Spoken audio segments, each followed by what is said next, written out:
All right. So, yes, here we are at our lovely building. Well, we're all there in spirit.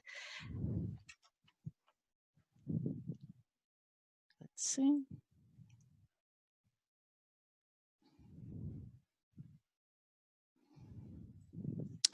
Things change so quickly. Whoops.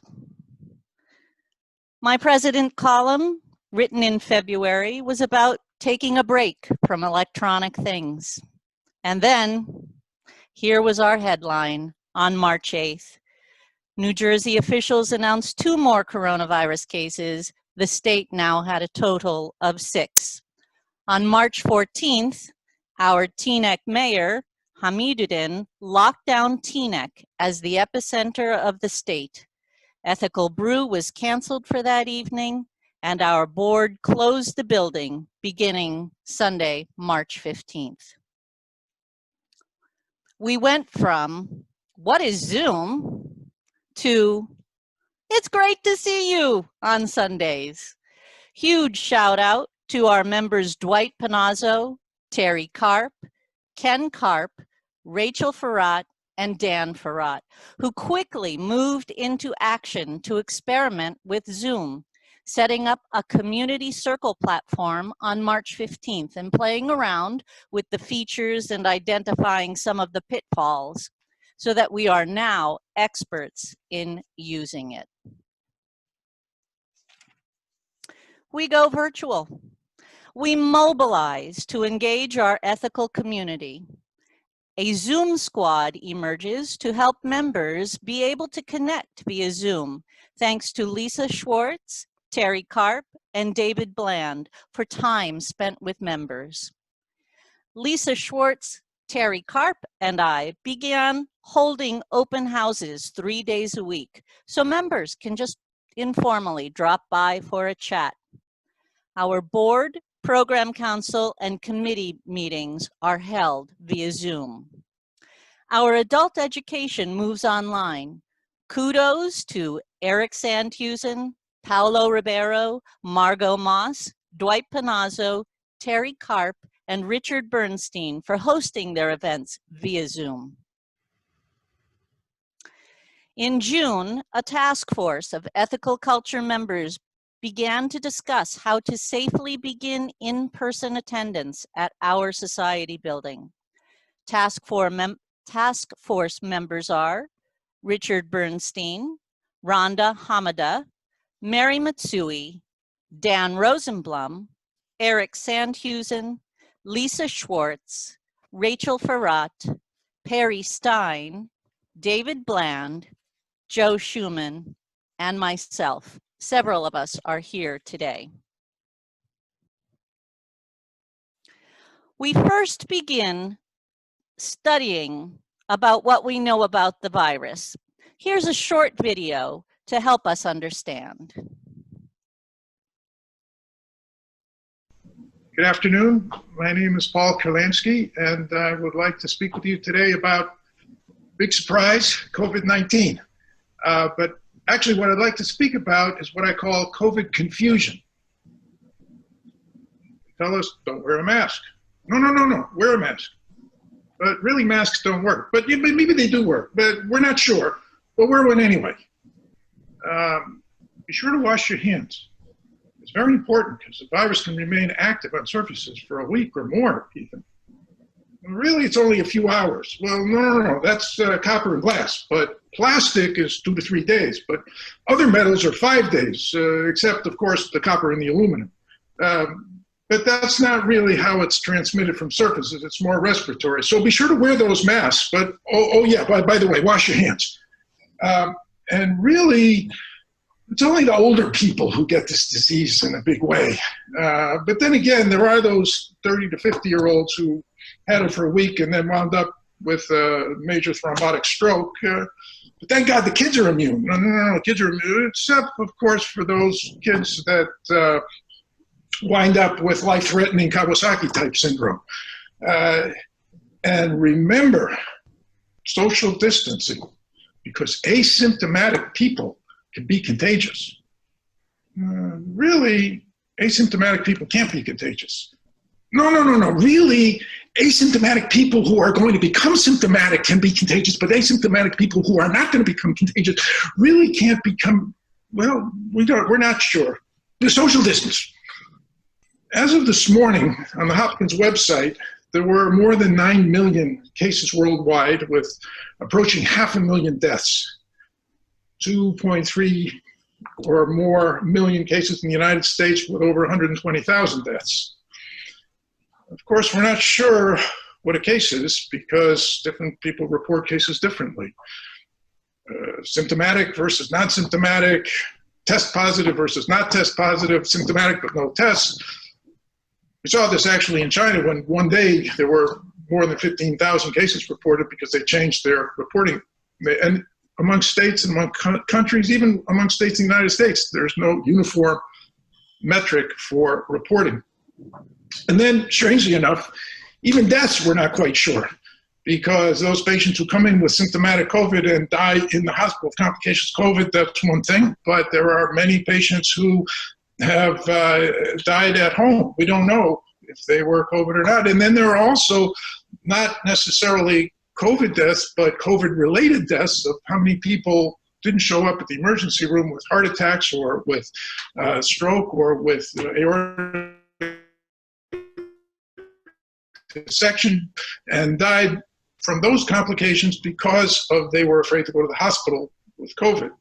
So if you go to PubMed, which is the National Public Library of Medicine, and you put in COVID-19, you will get over 15,000 hits. That's articles published. That doesn't include all of the pre-publication that's coming out in the press. And that's just COVID-19. All right. That was on July 10th, and that was Dr. Paul Kurlansky, Associate Director of the Center for Innovation and Outcomes Research at Columbia University Department of Surgery. As he said, COVID confusion. And this is what we're up against when making decisions about in-person attendance.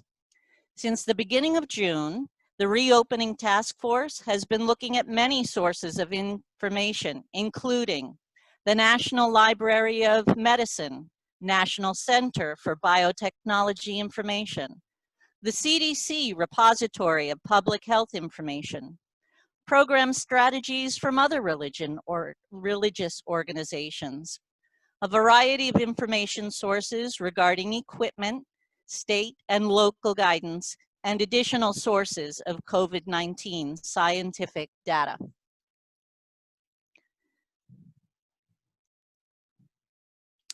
The task force has determined that really what we need to look at for us is our demographics of our membership.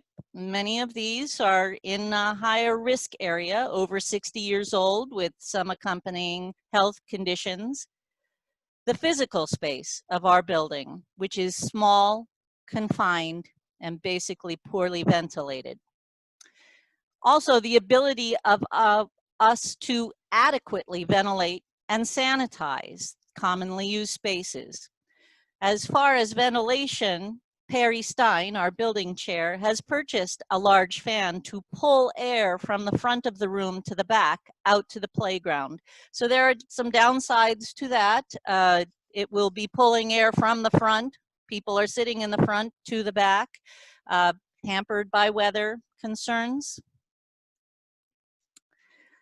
In addition, Rhymes and Reason's Early Childhood Center is our main renter, and they reopened to a small number of children on June 15th.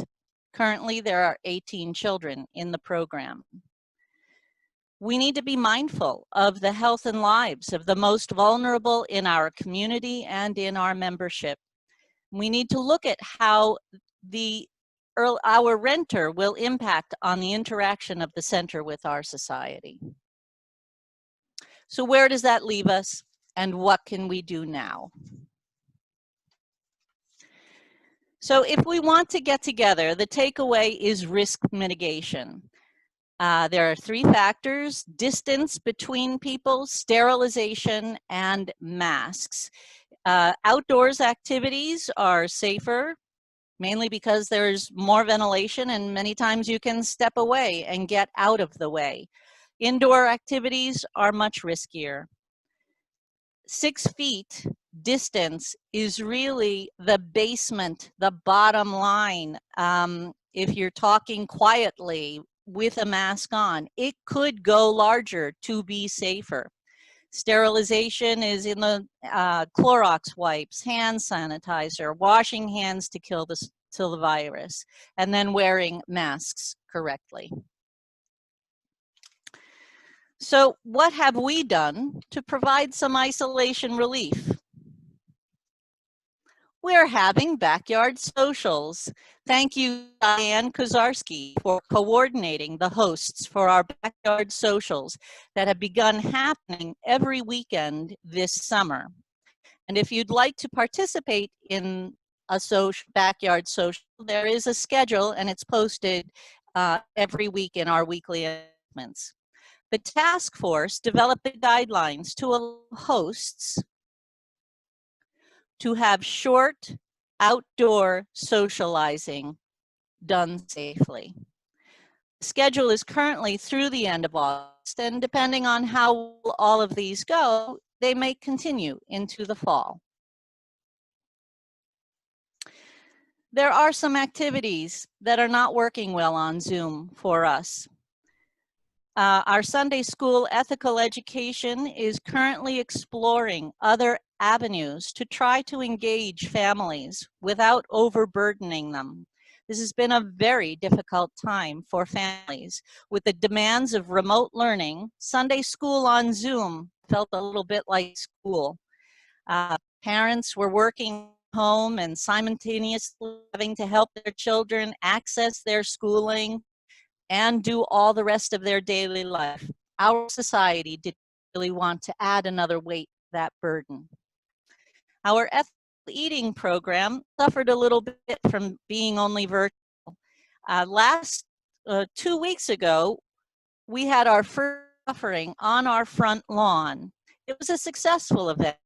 Today, I believe it will have to go because of the rain. It will have to go back to virtual, but we're exploring other ways to get onto our front lawn, have some outdoor activities there.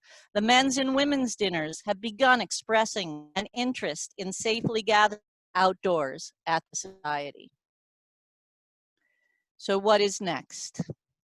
We sent out to our members an online survey. This is a very brief survey, 3 to 5 minutes to complete it. It came in an email on Friday from the reopening task force. If you don't see it, please check your spam folder. You can contact David Bland in the office and he can maybe help you find it. Those not on email will receive a paper survey sometime this coming week. It was sent out to gauge the general comfort level and concerns about in-person attendance of our members at activities. The task force is continuing discussion about the materials and procedures necessary to have in place when we do resume in-person attendance for Sunday platforms.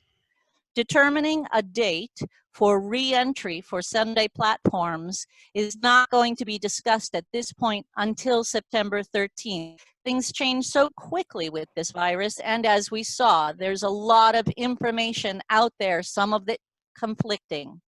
We haven't even gotten the children into school yet, and if that happens, things may go south for that. So at this point, we have some task force members in attendance. I saw Mary Matsui, Eric Sandhusen, David is there, Joe Schumann is here. I saw Perry Stein and Dan Rosenblum. That was all I saw. David, do we have any other, thank you, any other task force members? I don't think so. Okay. But those are plenty. That's plenty, absolutely, absolutely. Thank you very much for all attending today. So we wanted to kind of let this open to see if you have questions right now, if we can try and address some of your concerns and your questions. And I believe we're going to be doing this with raising hands, David? Yes, so if you've got a question, raise your hand virtually, and we'll call on you one by one. Lucy, you are first. Go ahead. Yes, question about the fan inside the meeting room. How do we know that when it's blowing air from front to back and out the door, that it isn't blowing air droplets, water droplets, whatever they're called? You know, some circulating some virus. Right, that is a concern. Can I take that one? Sure. You're referring, I think, to the air conditioning units on the wall. Well, Oh. partly that, but also Perry is working on a fan, I thought you said. The ventilation fan. A ventilation fan. Yes, okay. Okay, they're supposed to suck air in, but then you said it would be blowing air front to back and out the kitchen door. Lucy? Hi. Yes. It's Perry. Hi. Hi. To answer your question briefly, the air conditioning units, what we've done is we've just cleaned the filters, and I think by and large we're going to avoid using them because those do recirculate. The large fan will be sealed in the door so that it is exclusively exhaust. It won't be bringing any air by the fan in. It will be creating a vacuum which will draw air in through the windows in the front of the room to just keep the air in the room circulating. But the only thing that's going to be happening is you'll have the air from the room being exhausted and fresh air from the outside being drawn in. Okay, I thought I heard you mention that it would go out the side door or something. It's going to go out the back door, the back kitchen door. So right. The air will be going out the back in the back of the room through the kitchen. Yeah, but on its way to that door. And being drawn in the front of the room through the windows. Can I make a brief comment? Sure. Yep. Susan referred to the problem with this. It's not a great solution.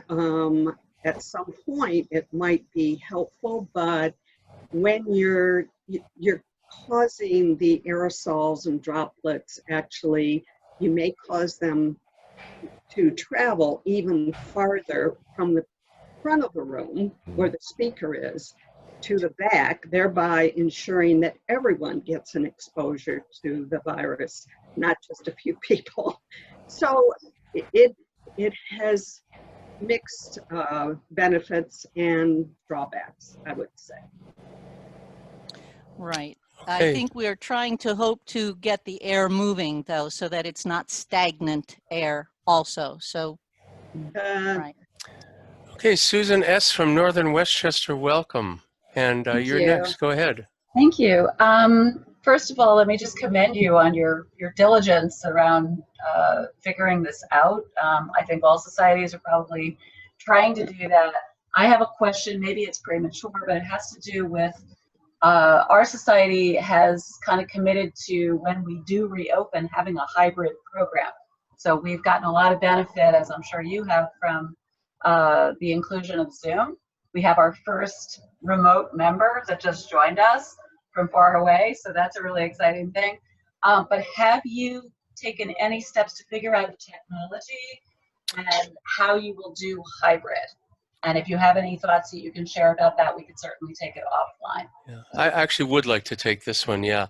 So that's a great question. Every society is looking at a hybrid model because we have discovered, much to everyone's surprise, that we have people from afar who are coming to our platforms who would never otherwise make it. Right. We even have members who don't really make it out to platform, either because they are infirm or they aren't comfortable driving or whatever, and they're joining us in ways that they never have before.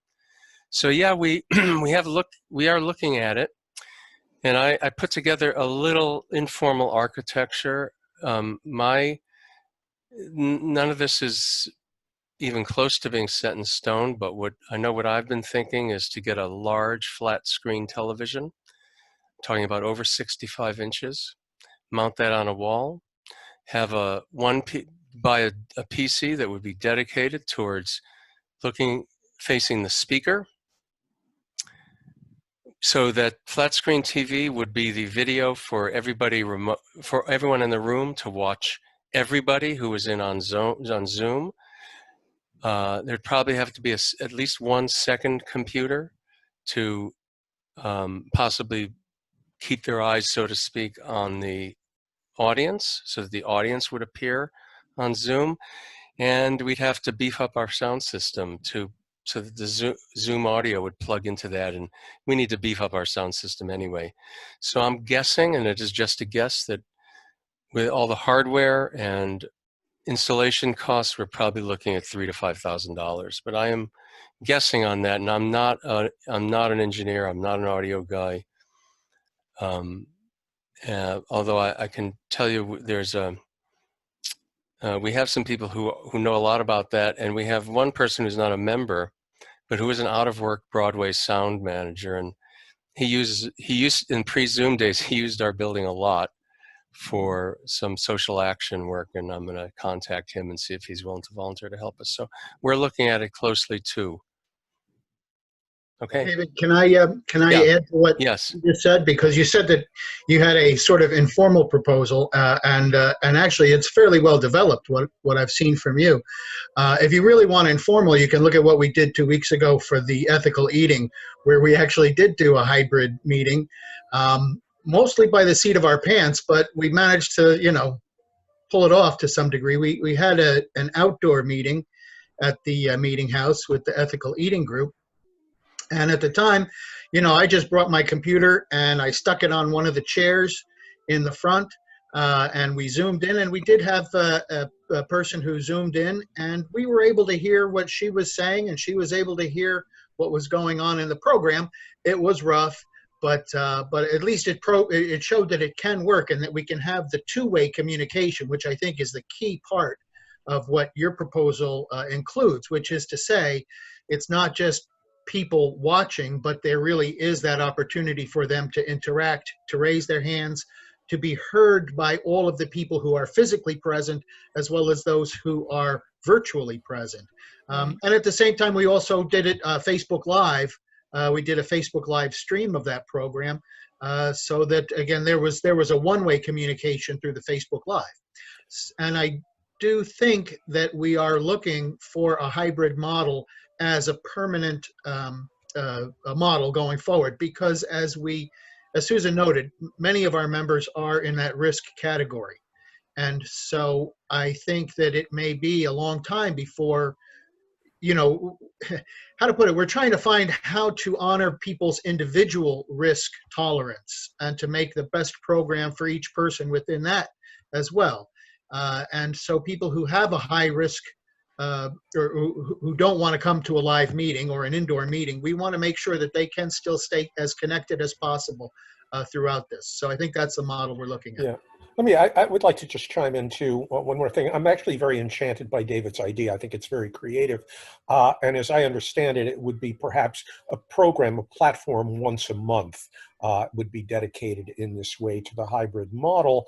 But it also, what it allows is, once we reopen indoors, which won't be anytime soon, it would also allow us to have basically a relatively small number of people in our meeting house. I mean, if the percentage is 25% capacity, it would be about 25 members or fewer.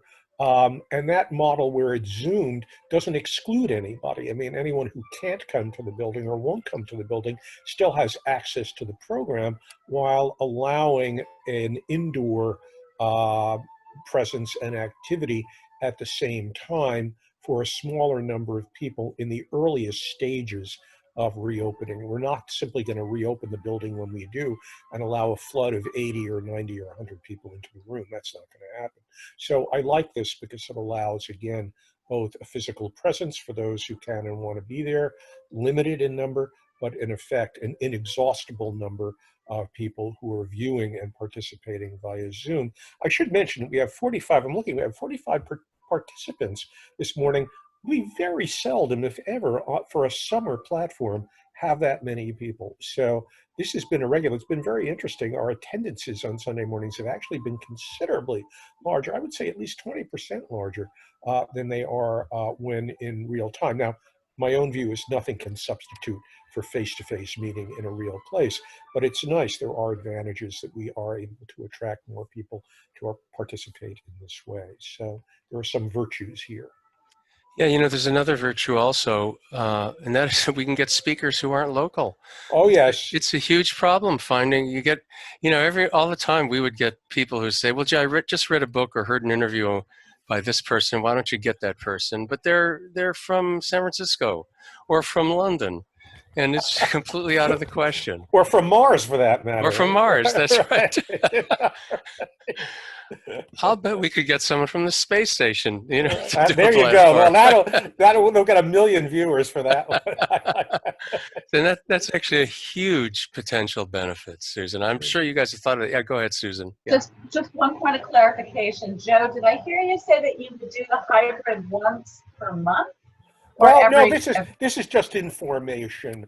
David and I had talked about it. It's his idea, but we were thinking not of doing this every Sunday. Oh no, I was thinking of doing it every Sunday. Well, okay, yeah. Well, that's yet to be determined. You may find that no one will it'll basically appeal to people's lazy, you know, proclivities in the sense that we'll say, well, why bother, you know, coming to the Teaneck to the Meetinghouse when we can just watch it on television, so to speak. We'll have to see. I think that needs to be, you know, worked out, negotiated. We have to find the sweet spot, sort of the compromising position, I think. Okay. You know, Next question is from either it must be from Lenny, or probably Lenny, not Allison. Go ahead, Lenny. Unmute yourself, please. There we go. Yeah. All right. So, you know, I'm looking to the future, and you know, you were discussing ventilation, and you know, while the idea of exhausting air from outside to inside is a good idea, you know, it's got its pitfalls. Like you said, the weather. Then there's an allergy season. We're just going to be bringing in all the pollen into the house, and everybody's going to be like, and the temperature from the outside.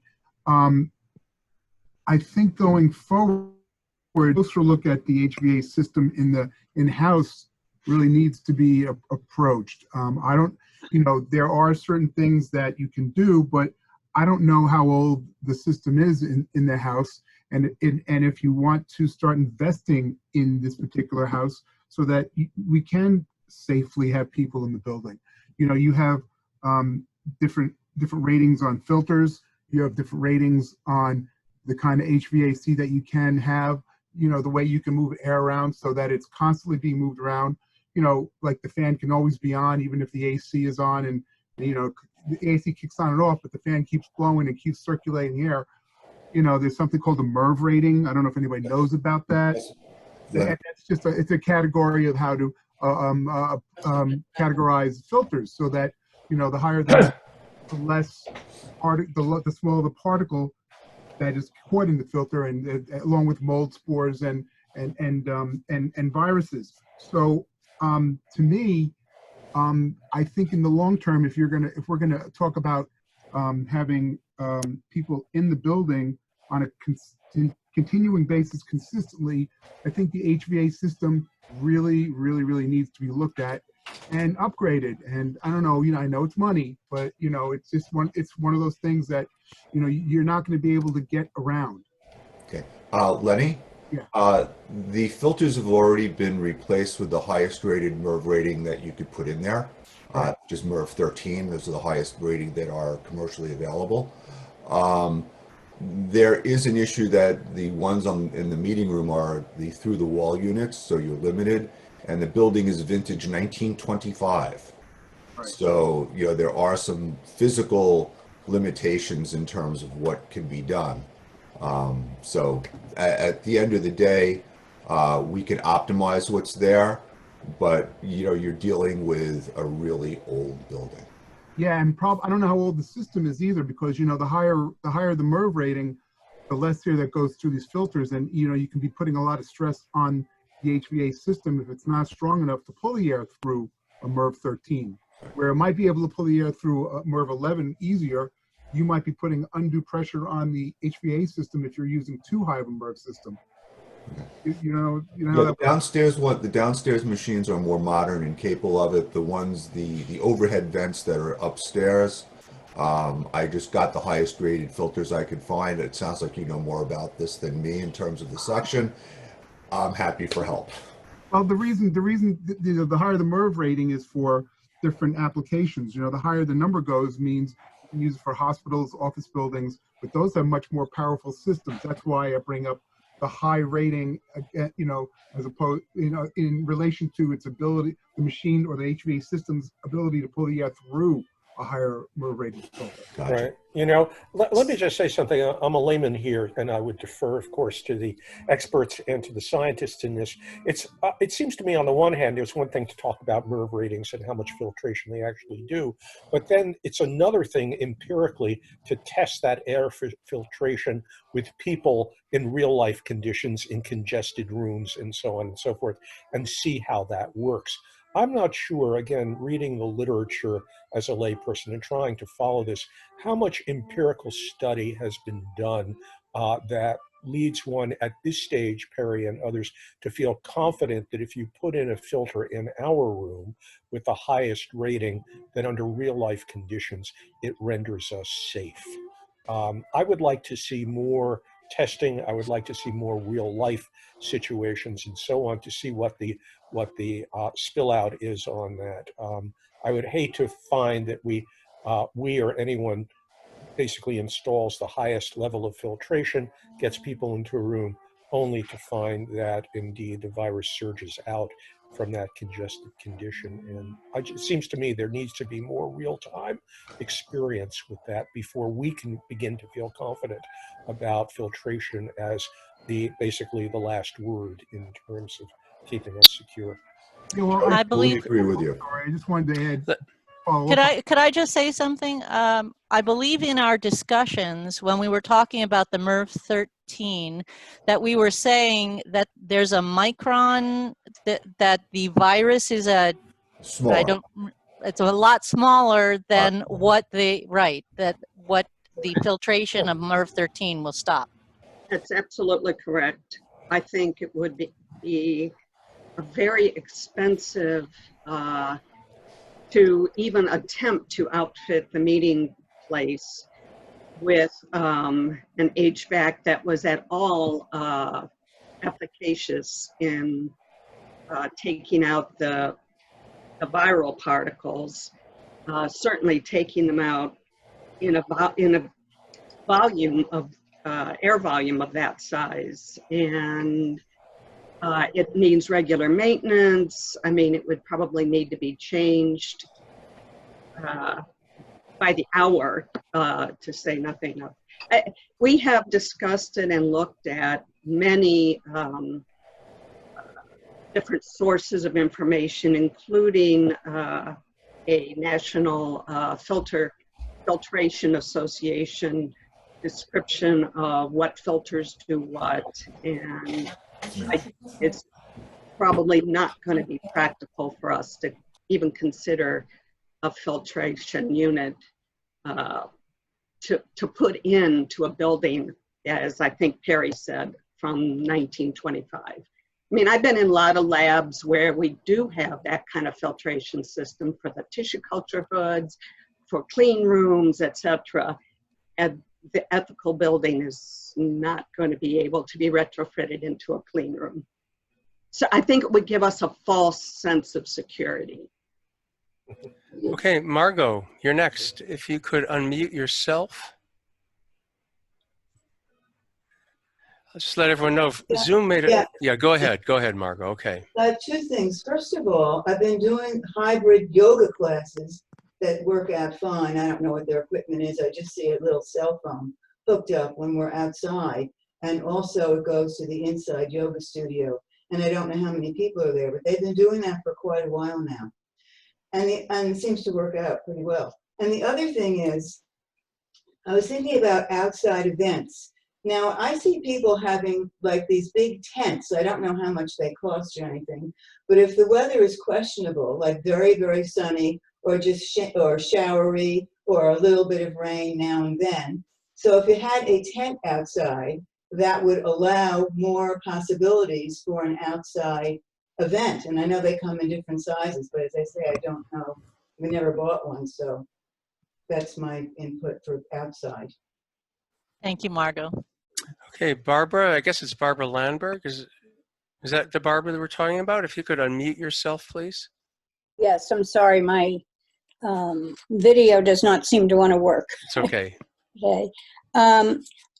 I think unless we had enough people who really want to only come to the meeting room, I don't see why we would go through all that expense and worry and problems, since this has been working so successfully and you can see the same thing from home without the risk and worrying about it.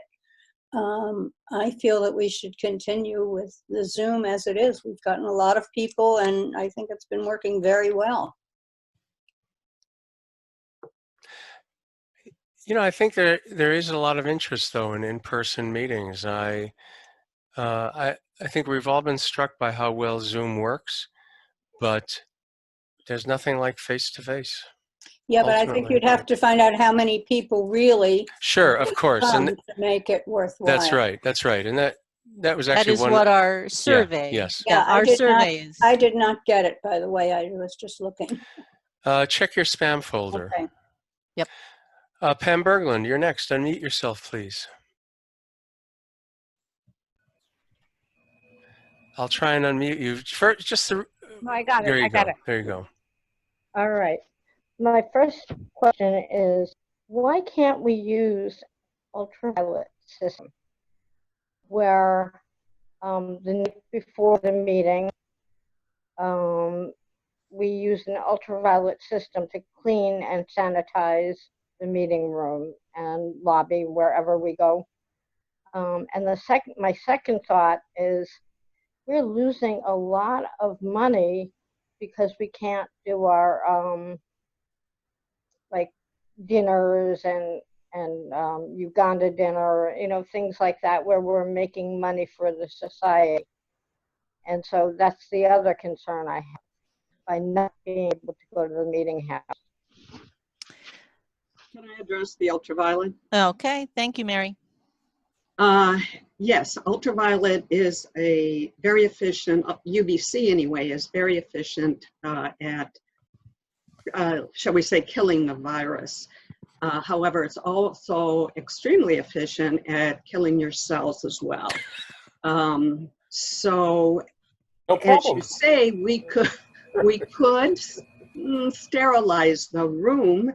Once a human being walks into it, they're breathing, and if they've got the virus in their lungs, the virus then gets into the room. So it's not a practical solution, except if you want to pre-sterilize a room, or if you have the kind of ventilation system where the air goes up into the ceiling and is exposed to UVC and then comes back into the room. That is actually used in some clean rooms. Mm-hmm. Okay, Diane Kozarski, go Oh, ahead. wait. Oh, sorry. Pam did have another question. Linda, as treasurer, do you want to take that one? What was the question? The question was about the impact of the financials, and I don't really want to go into a large, long discussion about it, but if Linda, you could just maybe... Well, there are two elements here, because Pam was speaking of like the Uganda dinner, and we actually did a sort of virtual collection for it, and we wound up, I forget exactly how much, but we sent a rather nice size donation from the society, because everybody pitched in who would normally have given at the actual dinner. Now, we miss the camaraderie and the fun and the kids being involved in it, but people did rally around. But I'm sure that's going to get old if we just, have a hands out for this cause needs money, that cause needs money. As far as the society is concerned, we are, we've got it here, $1,600 that we sent. As far as the society's finances are concerned, we're all right. We do have the daycare center in and people have been paying their pledges. It's been great to have the support, and we had expected maybe there would be more people who would be unable to complete a pledge this year. We were figuring, 20% or something, but that hasn't happened, for the most part. So people seem to be doing all right. So the society is strong. Can I jump in real quick just to respond to a couple of minor threads before we move on to other questions too, Yeah. if I may? Because we're really looking to see, we're looking at not only all of these concerns, I think, but a lot of the different options. Margaret, you mentioned something about, outdoor meetings. And one of the things that I've put forward is a proposal for an outdoor hybrid platform. In fact, and we're even looking at the possibilities of having an FM transmitter so that some places, some churches are doing, we could use the parking lot as a drive-in and be able to broadcast via FM radio to people in their cars. We've measured off in the front yard socially distant spaces. I had help with Dr. Hamadi to do that, to say here's how many spaces or how many chairs we can fit out there under the best available guidance, which does show a very significant difference between outdoor versus indoor activities. So we're trying to at least explore what's possible. And I think a big piece that we haven't really spoken about yet, but that does impact our timeline, is the course of the disease itself. And we're trying to get a handle on the statistics and the metrics for this, because, we can look at, obviously it's raging in other parts of the country, but by that same token, I know in Teaneck, we had a total of 6 new cases in the last week. So 6 new cases out of 40,000, a population of 40,000 or so. Again, we have to decide, is that too many? Is that not enough?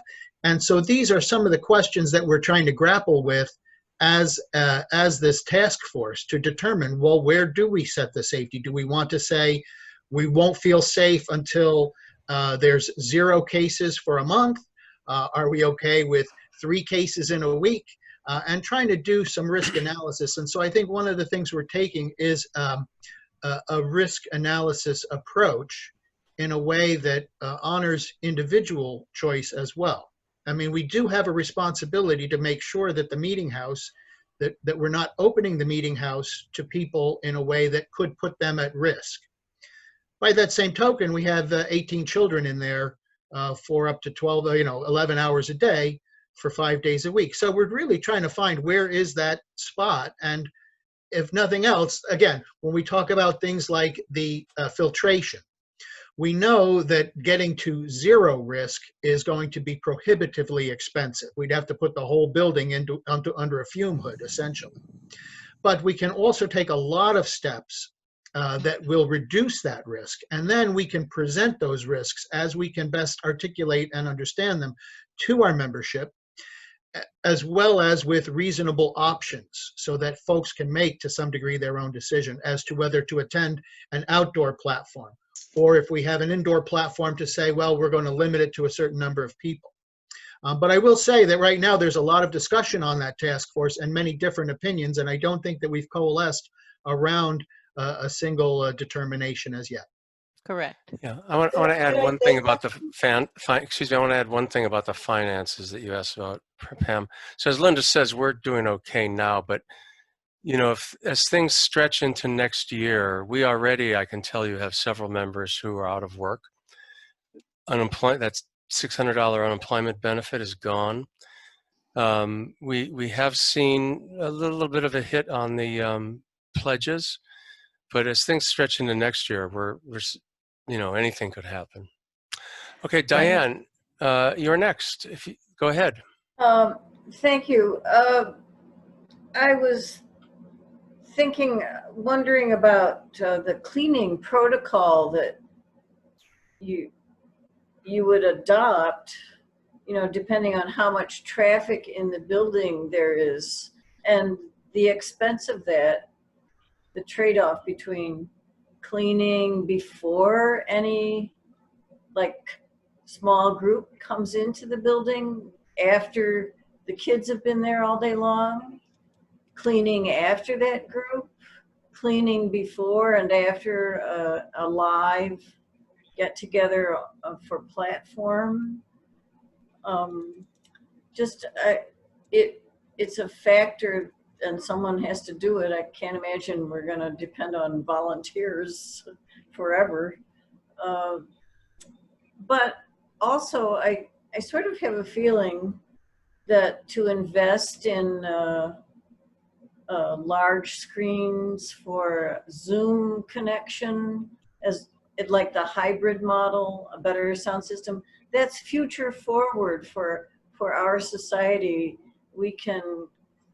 It will help us be stronger down the road, even when the pandemic has simmered down, to have a wider reach and keep a group of people, who can't attend in person all the time. That's right, Diane. David, do you want to fairly happy. address the cleaning protocol?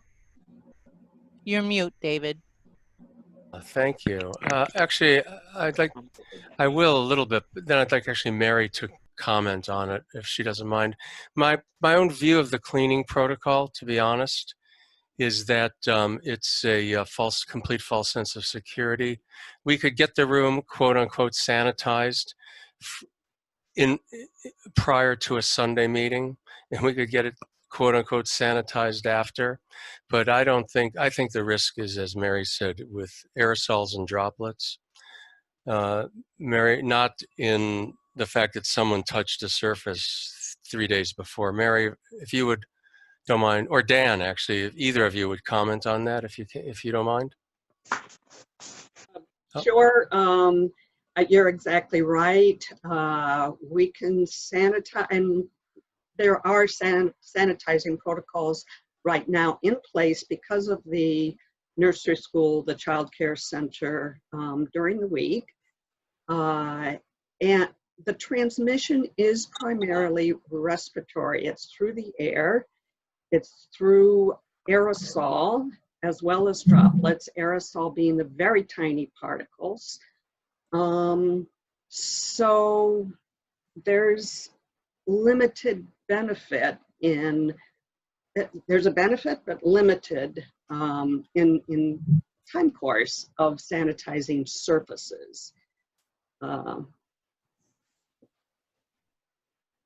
There's going on with my screen, so Yeah, I'm not sure why we have a screen of what is, I guess, a door or something. I'm trying to figure that out. That's what's got focus.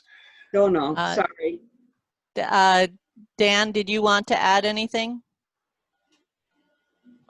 No, I think that Mary covered exactly the same kinds of points that I would have raised. Okay. It's become more and more clear as more and more research has been done that the primary mode of transmission, and primary with a vengeance, is airborne. What is still very uncertain is how much of that is larger particles, the kind that indeed fall to the ground after 6 feet or 12 feet or whatever. How much of it is tiny little aerosols that can float around into a huge room? And what the dose of particles is that's necessary to actually prompt infection. There are viral diseases where a single virus can cause the disease. There are other viral diseases where you need a whole lot of the virus particles before you get sick. And this is still not clear, at least as far as I've seen, for coronaviruses. So we're dealing with a situation where there's a lot that's not known. And it's unfortunate, as Joe said earlier, you would think that by now, maybe it was in an email message back and forth, you might not have said it here, email message to the task force, you would think that by now people would understand things like airborne transmission of viral particles better. And the fact is, people have been studying this for a century, since people began to understand that there were viruses out there. And the fact is, this is really hard stuff to study because you can't track every little virus particle going in the air.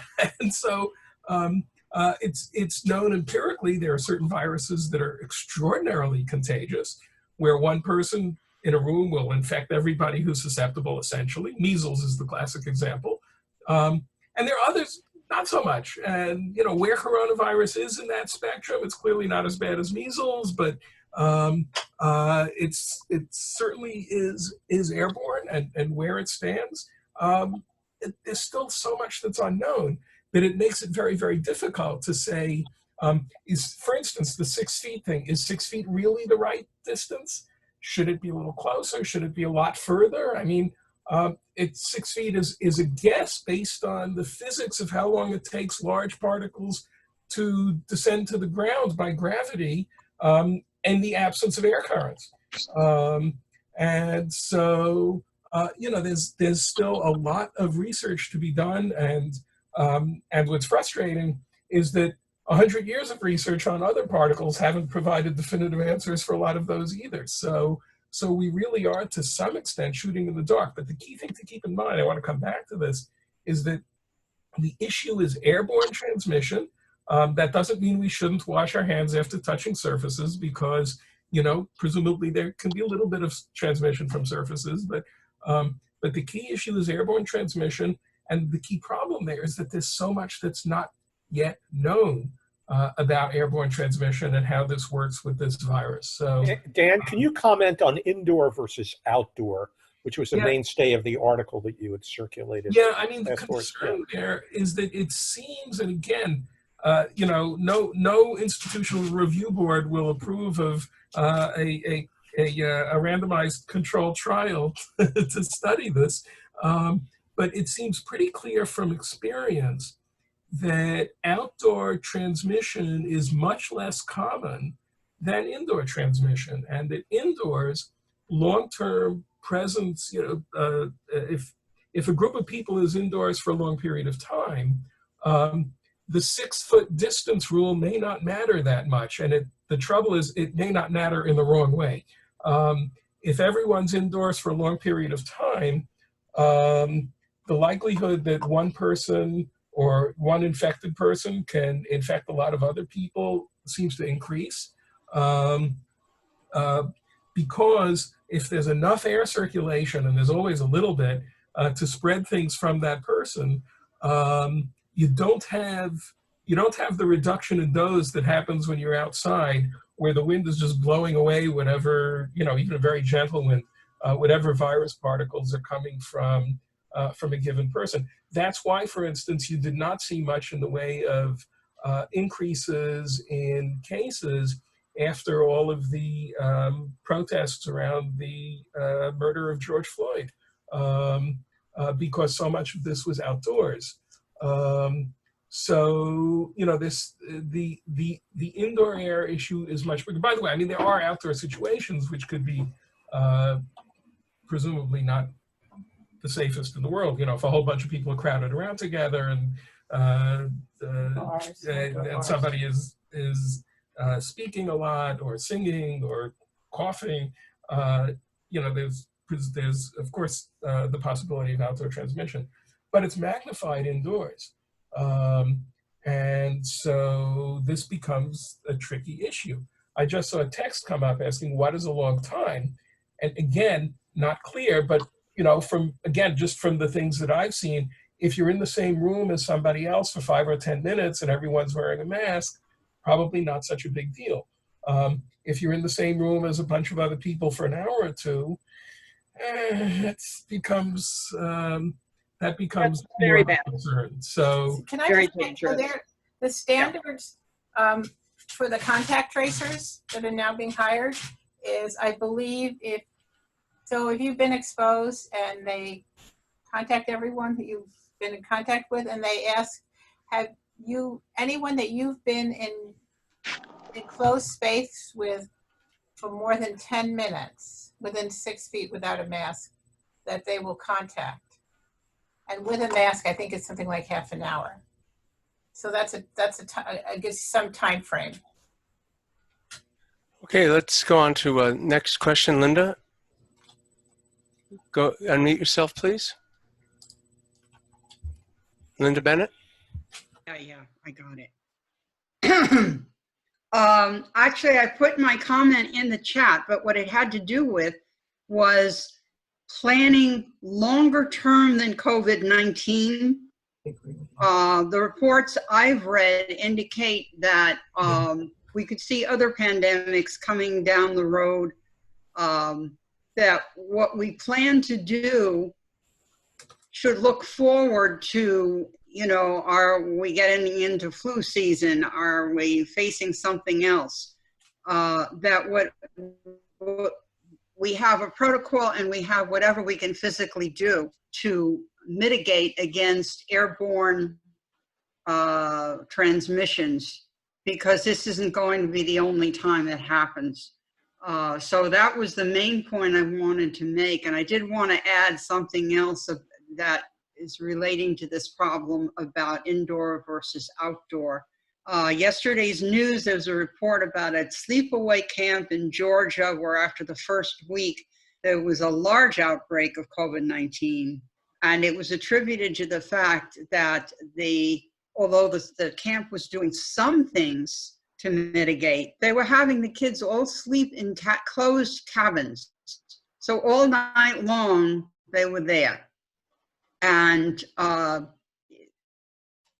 that's in contrast to other camps, mostly like day camps and so on, where the kids are kept outside and the outbreak has not been that great. There was also, in I think yesterday's Times, a map showing, depending on what area of the country you're in, if you open the schools, if you have a school of 100 or 500 or 1,000 children, what are the chances of you're going to get a COVID virus case?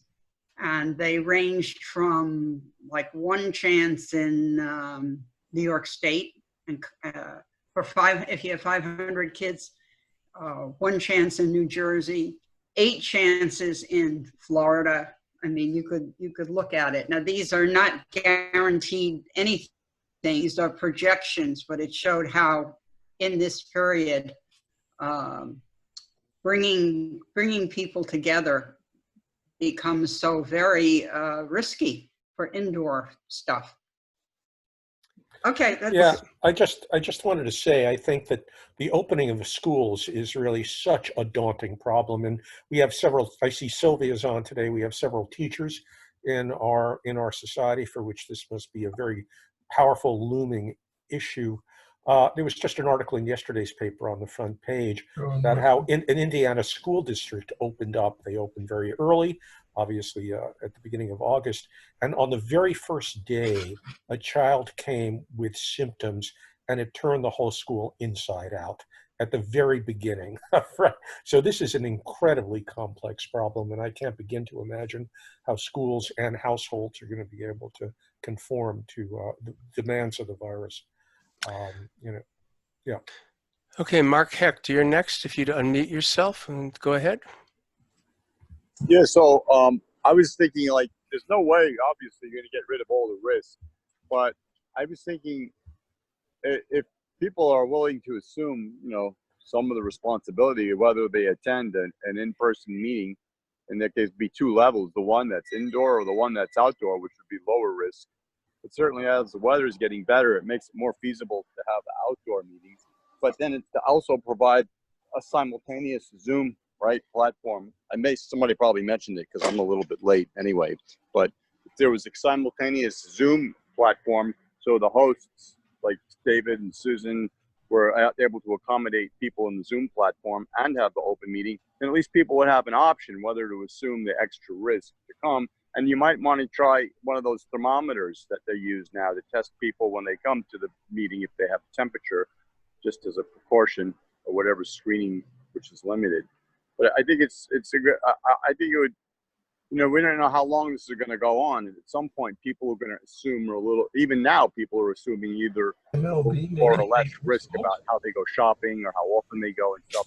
So why not allow that as an option for people? Not just because it's having some in-person meeting doesn't compel people to go to it if they have the option to have the Zoom platform as well. Thanks, Mark. Yeah, I think you had missed it at the beginning. We were talking of this discussion. We were talking about we are absolutely going to be exploring that hybrid model that you were talking about. And as people have said, this is probably going to be with us for quite a while. So this hybrid model will probably last beyond even the pandemic, because there's always flu season. There are always going to be people who may not be able to attend. And we would like to have people experience us as well. Thanks very much. Okay, Margot, you're next. If you'd unmute yourself, please. Yeah, I forgot to say before. I wasn't talking about a tent. I was Okay, talking about Margot, a it's very car. hard hearing you. If you could. Okay, can you hear me now? It's a little better, but it's still difficult. Can you hear me now? Yeah, go ahead. Better? Go ahead. I was talking about a tarp. So if we had a big tarp, a source of income possibly is to rent the outdoor space, because I'm involved in a lot of yoga classes and other exercise type things. And people have mentioned, they were talking about spaces to rent outside for short periods of time while they do their exercise classes. And I had one personal trainer who was talking about that. So it's just something to think about. And if you had sort of an outdoor tarp covering, it's just a thought. It just come up, so I just throw it out. That's a very interesting idea. I don't think we've even thought about renting the outside space, but that's a great idea, Margot. Thank you. Diane Kozarski, you're next. Unmute yourself, please. I'll try and unmute you. Doesn't always work. There you go. Done. Well, this thought is probably incredibly premature, but if we forge ahead with setting up the building with all new electronics on display for a hybrid meeting activity, please, since we'll be living with it for a long time, I hope there will be an aesthetic consideration as well as totally functional and what's the cheapest way to do it. Because, you know, when I'm there and I'm looking at stuff, I'm thinking about how clunky it looks or how elegant it looks, as well as what the speaker is saying. So I'm just asking for that to be a consideration when we install stuff in the meeting room. I agree with you. Any other questions? I see no hands raised. Any other comments from our task force? This is Dan. Go ahead. Yeah, just a couple of points. I saw one question in the chat about whether having a plexiglass a barrier around the speaker might be helpful. I don't know what's been studied as far as that's concerned, but just based on first principles, that's not airtight. It's not even, it doesn't even try to be, right? The over the top air can flow. So I'd be surprised if that were shown to be of any benefit. The one occasion where I've seen a plexiglass barrier in front of a speaker, there's probably been more than one, was when there were threats against the speaker's life and they had a bulletproof bulletproof barrier in front. I don't think that's the situation that we're dealing with here. So I don't think that would be an issue. Just for those who aren't reading the chat, Mary Matsui pointed out very importantly that a temperature check of people coming into the building is not really curing the issue because people can be asymptomatic. And this is what people have to remember. It's very hard to remember that. But in the initial stages of infection, and sometimes even through the infection, a person may not develop a fever and may be infectious. And so a temperature check is not going to be a useful way of screening out people who are infected. So it's, yeah, I know a lot of doctors' offices are doing it, by the way. And I suppose it changes the odds, but all that it does is change the odds, and I don't know if it changes the odds that much. There's one other frame of reference that I would want to raise. A couple of people have pointed out that the individuals coming into the building have to assess their own tolerance for risk and decide whether it's appropriate for them to come into the building based on their tolerance for risk. And yes, of course, I don't think, and this is the kind of thing that the task force has been discussing, I don't think that's an adequate criterion, and for the following reason. Because I may be tolerant for risk, actually I'm not, but let me just speak, let me speak hypothetically. I may be tolerant for risk, and I may therefore feel comfortable entering the building. What I don't know is whether I'm an asymptomatic carrier and whether my tolerance for risk may be unwittingly endangering people who have a lower tolerance for risk and who are entering the building thinking that, well, you know, everyone's being careful and safe, et cetera, et cetera. So to think only of one's own tolerance for risk in making these decisions, right, I think is not an adequate framework for assessing the safety of doing right. things in person, and when one does things in person, under what conditions. Yes, it's yeah, trickier than that. yeah. Let me just say something here because this veers into ethical concerns. The reason we have the task force and the reason why we're having this conversation this morning implies that we are not a libertarian organization. Everyone, of course, has to assess risks for themselves as individuals. That's true every time you get into the car or walk into your bathtub. You have to make that assessment. But we are, in effect, a community with, I would argue, a communitarian ethos, which means that we have a responsibility as a community to our own members. So the type of decision we have to make and the responsibility that we incur has to be one that the society as a whole maintains. And we really can't take the position, well, everyone is up to himself or herself with regard to the risk that they're taking. We have to set the standards and we have to ensure as best as we can that people are as secure as they possibly can be. I think it's an ethical issue here. And again, it comes out of a communitarian ethos and not out of a libertarian one. My take on the ethics, right? Tracy, you're next. Please unmute yourself. I just wanted to say I personally don't want to see the society open up for platforms until things are in a much safer, whatever that means, situation. But if there is a really strong feeling within certain members that they have a very strong need to get together, at least while the weather is good, I would say, okay, look at a hybrid platform but held outside. And then when weather gets to the point where we have to really consider that that's no longer feasible, then I think we need to revisit and possibly go back to 100% Zoom meetings. I do think I would echo what Joe said, that the society, while we want to meet the needs of our members, we have a higher responsibility to ensure that we are being very diligent to taking every precaution to be safe for our members. And since nothing is safe right now, I personally am acting to err on the side of caution. So some people looking at what I do would say that I'm not being as cautious as I should be. So it's a very hard road to navigate, and I would hope that we take the most conservative way to navigate it as we try and move forward with, based upon new information that comes to pass. David, there's a question in the chat about liability issues for rentals. The only rental we're doing right now is the Rhymes and Reasons, and we did look into whether we're liable if someone there develops a positive ID. Did you talk to the insurance about that, David?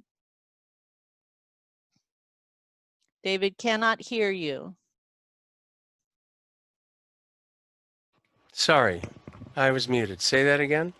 So I believe we did. I know that I asked the question. I cannot remember the answer. When the Rhymes and Reasons, which is our renter right now, said that they wanted to get back into the building, we talked about our liability as the renter if someone there who's choosing to rent the building develops a positive ID. And I believe there was an answer that we are not liable. I don't think we ever got an answer, but I cannot. I can't imagine we would be liable. And more to the point, it would be a big lawsuit. I mean, I don't think that's. I'm not a lawyer and I'm not an insurance agent, but we've not asked that question, and I would be kind of reluctant. It's such a bag of worms, so dependent on so many things. But you know, she carries liability insurance and we carry liability insurance. So right. So we have one main renter, and I believe we're not really looking into expanding that renting right now. But I guess if we do, then that would be something to think about. Well, right now there are only rental, and we're not renting the building out to anybody else. And I imagine we would. Well, one thing with Rhymes and Reasons, though, is that we are contractually obligated to make it available, and it would be a major legal issue if we refused to let them reopen. Aside from the financial impact. And if I may just jump in on this question, I'm not an attorney either.